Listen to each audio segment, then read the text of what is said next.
Hey, what's up, everybody? It's your boy, Darrell Owens, and we are back for another edition of 101 here on the Legacy Maker Sports Network, and of course, airing on the amazing Bowie Television. Look, wild card weekend in the books. Your boy did his first ever playoff game with Bowie Television. It was Commanders versus Bucks. We'll get into all of that. I'll show you a couple pictures from the game via Bowie Television. But we just got to get into the weekend. We're going to go over the games, get you set up for the power rankings heading into this week, the divisional week, and, give you the winners and who I think is going to move on, so on and so on. But with that being said, let's go ahead and get this bad boy started. Episode 157 of 101 starts now. One.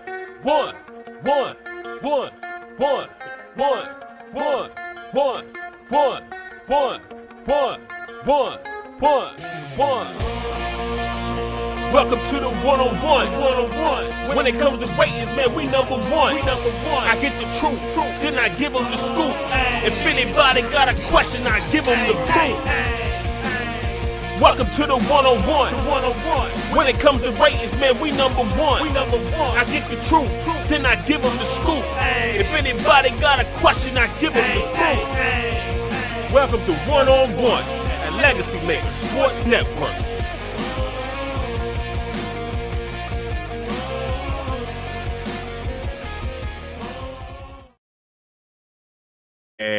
Episode 157 of 101 here on the Legacy Maker Sports Network and airing on the amazing Bowie Television. Look, glad to have you all with me. We're going to get into this wild card weekend, get you set up for the divisional weekend, which will start on Saturday. Your boy is heading out on a flight tomorrow night to head to Detroit to see a certain team from Washington take on a certain team from Detroit. So if those who didn't watch playoffs for some reason last weekend don't know who's playing who, but we'll get into all that and all that fun stuff. But good weekend for a lot of teams. Not so good of a weekend for this team right here. Yeah, not happy about that. That team right here. Not good. Still young, still developing. That's all I'm going to use it for that now. This happens again next year, then we'll have some bigger conversations to have. But that's coming from the Packer enthusiasts in Dow. But let's go ahead and get into everything. Now, it's different this week because, when we do the playoffs, there's no bottom, there's no, outside looking in because at this point you're already in. There's no top 10, because of that. There's no finale. So we kind of just get into everything and go from there. So let's start off with the record last week. All right. So your boy. Oh, man, look at this. Three for three on the weekend. It didn't go well for your guy. And I was a little bit upset because I thought that I was going to have a pretty solid weekend. I was hoping to go 5-1, and those people know why I wanted the Packers to, defeat the Eagles. But I picked the Eagles because I knew better. So 3 for 3 to start off this playoff run. Hopefully that'll change this weekend coming up. But I got a couple of wild ones or at least one wild one in there. May surprise people a little bit, but there's reasoning behind it. I don't even believe it, but I have to pick it. But we'll get into that. But let's talk about last weekend's playoff games. So first, here's your results of the weekend. First game of the weekend was the Chargers versus the Texans. This game started off extremely slow. This game was boring pretty much for the first half of football. And it started off with the Chargers looking like that they had the momentum, looked like they were going to get in there, do their thing, and maybe beat the Texans and move on. But Justin Herbert had a miserable performance. Herbert just went in there and I don't want to say laid an egg, but for the most part, that's what he did. He ended up laying the egg in there. 14 for 32. He had threw 1 touchdown, 4 interceptions. It was just a really rough day for him. And it showed all the way around. It was just hard to watch at certain points because I thought the Chargers came in with a little better momentum than the Texans did. But the Texans, they did exactly what they did last year in the first round. I picked against the Texans last year in the first round. I thought that, the Browns were going to go in there and do their thing. I thought that 5 seed was going to go make business happen. I thought the same thing this year. I've been wrong 2 years in a row. But it was beautifully done by the Texans. I thought that, C.J. Stroud, didn't have a super great day, but it wasn't bad by all means. 22 for 33, solid, 282 yards, solid. A touchdown in the pick, solid. Nothing too crazy. Joe Mixon does what, Joe Mixon does. 25 carries, 106 yards, and a touchdown. Nico Collins had 7 receptions for 122 yards and a touchdown. So those key players that you needed to step up and do some good things came in and did those things, for Houston. And I really think that it put Houston in a spot to, who knows, maybe even shock their team that they have to play this week. But I don't think a lot of people believe that. All right, I just realized I had the score wrong on there. Don't y'all beat me up. That's flipsies. All right, that's flipsies. That's the Texans that won 32-12 over the Chargers. So your boy had a moment. So don't y'all be like, whoa, wait a minute, Darrell, that ain't right. It ain't right. I know it ain't. The Chargers lost that game to the Texans. The Texans moved on. In the next matchup was the 8:00 matchup on Saturday, and that was Ravens and Steelers. This was another game where I thought that it would be a tight one. Usually AFC North games are tight contests that are dogfights. At least that's what I've always seen. But in this case, it was just a little bit different.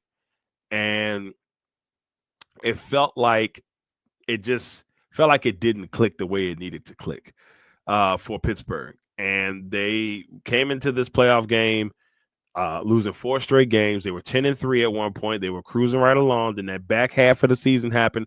A lot of tough matchups that they could not pull off. And it hurt them. And it hurt them bad. So the Ravens went in there, did their thing. Derrick Henry went off. 186 yards rushing, 2 touchdowns, 26 carries. He was an absolute monster in this playoff game.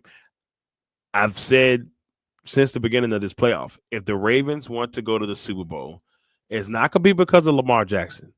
It's going to be because of Derrick Henry. Lamar Jackson's going to do Lamar Jackson things, but Derrick Henry is going to be the catalyst if the Ravens want to go to the Super Bowl. That is my personal opinion. I really feel like he is going to be the most important piece. If he gets going, he's unstoppable almost. He's just pretty much unstoppable. And so in those cold weather games like, they're going to have this week, he's going to be critical. So shout out to Derrick Henry and the Ravens with their win, their 28-14 win. Lamar went 16 for 21, 175 yards and 2 touchdowns. Who I feel bad for the most in this, maybe the Pittsburgh Steelers, because, Pittsburgh here, they're in a situation now that if I think the fans are going to start to scream about Mike Tomlin no longer being there.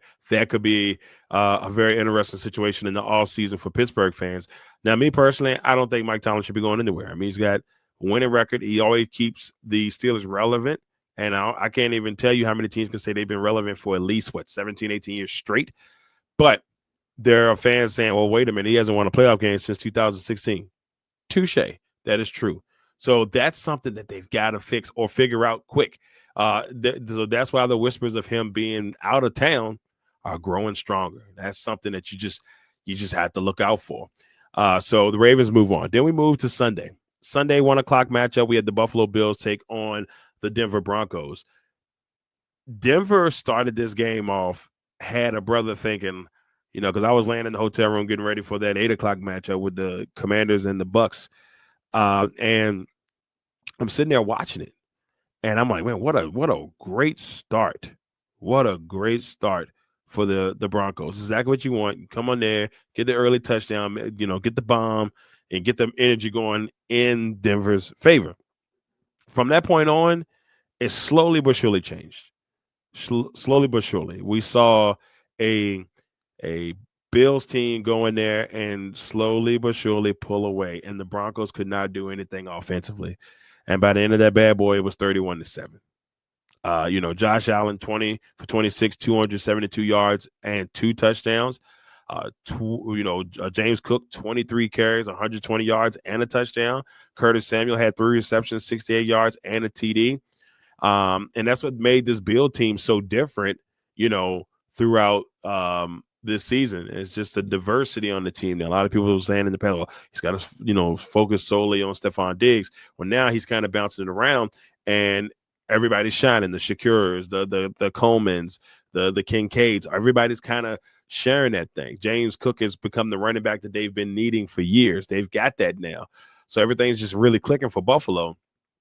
And they're going to have a tough matchup this week. Tough, super tough. When a certain purple team come into town. I'm not talking about the Vikings. They're out. So, but that should be fun. That's going to be a fun matchup. But Buffalo doing what they did in this matchup is exactly what they needed to do to make an early statement in this playoffs. If you're a Broncos fan, plenty to smile about. You're a young football team, a lot of young talent. Nobody expected you to make the playoffs. I think I had y'all going 2-15.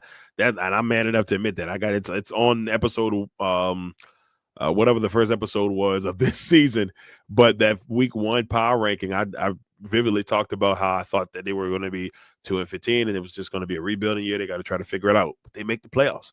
So shout out to the Denver Broncos. Shout out to my guy Nick up in heaven. I know he's smiling. I know he had a little touch of that this year. So it's just something that you have to kind of like look into and see, what the next step. They just got to get a little bit stronger in positions. They got to get, a few more veterans. We got to bring in a couple more pieces, but I think Sean Payton's got something cooking there. Next, we go to the 4:30 game on Sunday, and that was the Packers and the Eagles. This game started off wrong. The Packers went in here.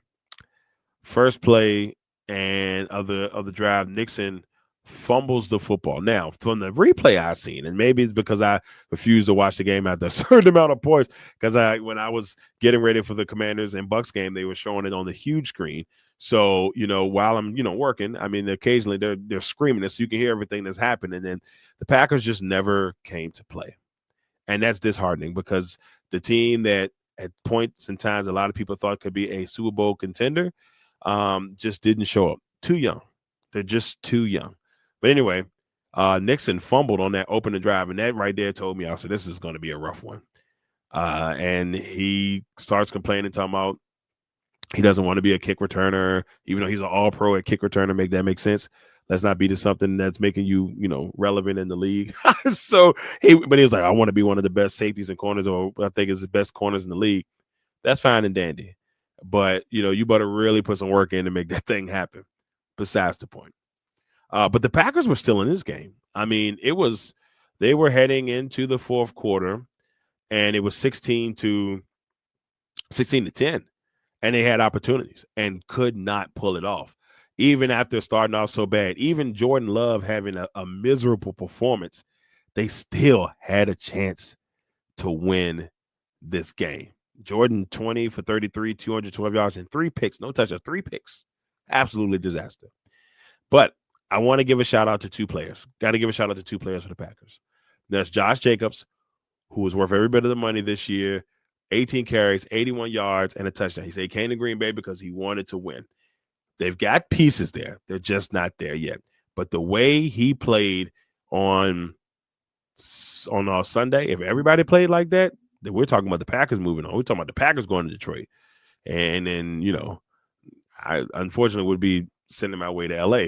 So that's how that would have been. But the Eagles did what they needed to do to get the win. It wasn't pretty. Saquon had 25 carries, 119 yards. He did what he needed to do. Jalen Hurts had 2 touchdowns on the day, 131 yards. Not pretty, but they got the job done. So in the end, they move on. In the next matchup, and this is the matchup that your boy was at, covering for the Amazing Boy Television. It was the Commanders and the Buccaneers. The only low seed, despite your boy's graphic being jacked up here, the only low seed to win on Wild Card Weekend was the Washington Commanders, beating the Buccaneers 23-20. This game was definitely a fun one. I know being in person for me was just definitely it was just a fun time to actually be able to cover my first playoff game as a member of the media. It was really, really, really fun. But once again, Jaden Daniels shows why he's special. 24 for 35, 268 yards, 2 touchdowns. He was absolutely amazing. He led the team in rushing, which is something I feel like still has to get fixed. You can't have your quarterback leading and rushing. I think you got to find ways to get those running backs going. Terry McLaurin, 7 receptions, 89 yards, and a TD. Your boy, Diami Brown, he had 5 receptions, 89 yards, and a touchdown. He had a really good day. These guys played well. The Bucs did enough to win, but that critical fumble changed everything. I'm just going to show you some of the pictures from that day. Captains walking onto the field at the beginning of this bad boy. Jaden Daniels out there doing his thing throughout. We saw Mike Evans and Marshawn Lattimore going at it throughout. Bobby Wagner getting the big fumble recovery that really changed everything because the Bucs had a chance to go and take the lead and potentially put it away. But it would actually give the Commanders the opportunity to go and get the win that they needed, to get what they needed to get in position to win. And so it was just one of those games that I truly enjoyed as a member of the media, but more importantly as a fan, but more importantly as a member of the media, just an opportunity to be in that atmosphere. And I'm blessed and lucky to be able to do the same thing this weekend as the Commanders travel to take on the Detroit Lions, the number 1 seed Detroit Lions in Detroit. So your boy gonna be heading out tomorrow. Bet your bottom dollar tomorrow. So shout out to the Commanders on that end. Now, the last matchup was the Rams and the Vikings. Never close. This game had to take place in Arizona because of the wildfires out in LA. And, hey, Matt Stafford looks poised to shock some people. 19 for 27, 209 yards, 2 touchdowns. Kyron Williams had 16 carries for 76 yards. Tyler Higbee had 5 receptions for 58 yards. These are the things that we were looking forward to seeing from, maybe I thought I would see from the Rams at the beginning of the season.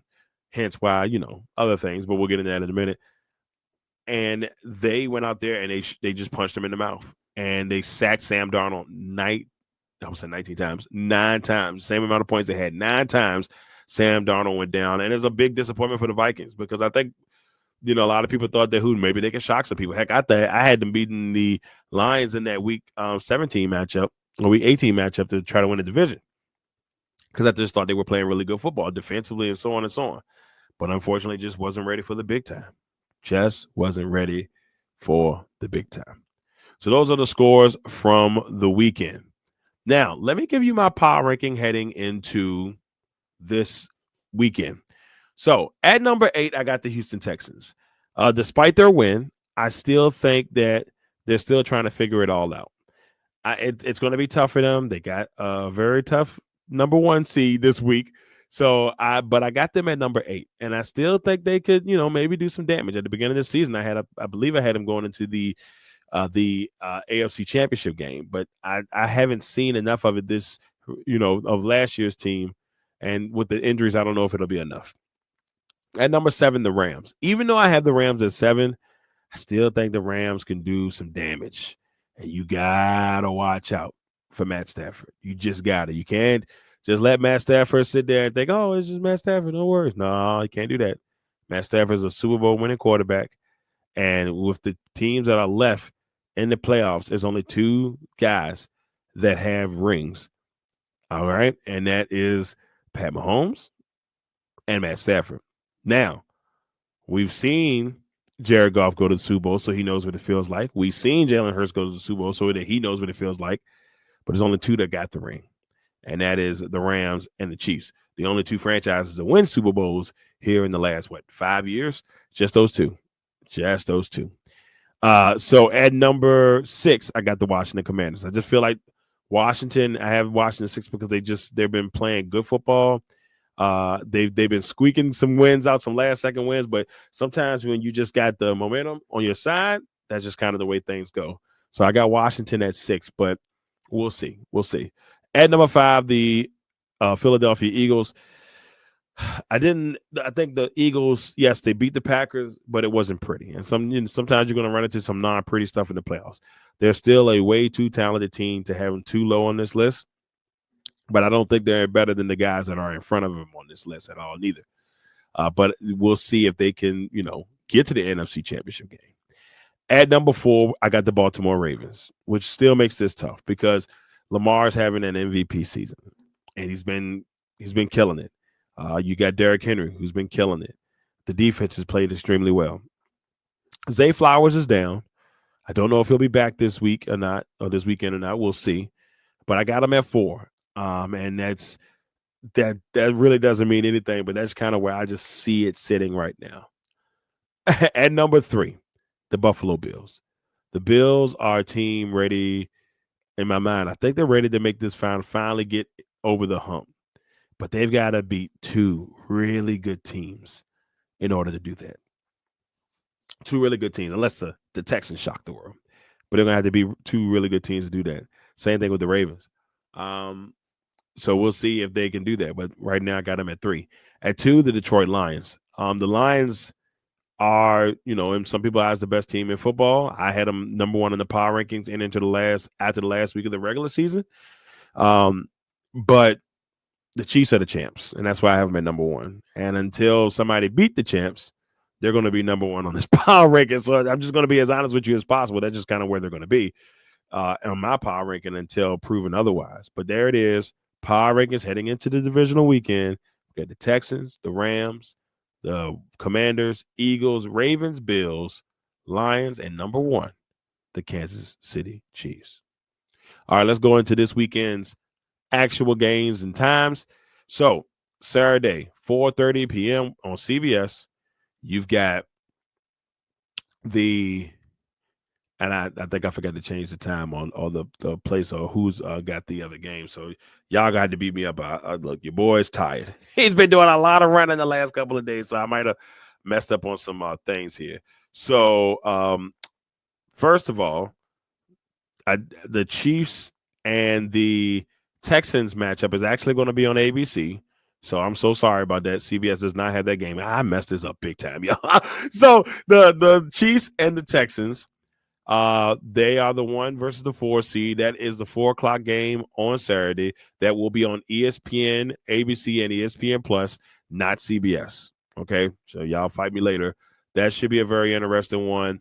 Right now, I know where I'm leaning on that, but that game will happen.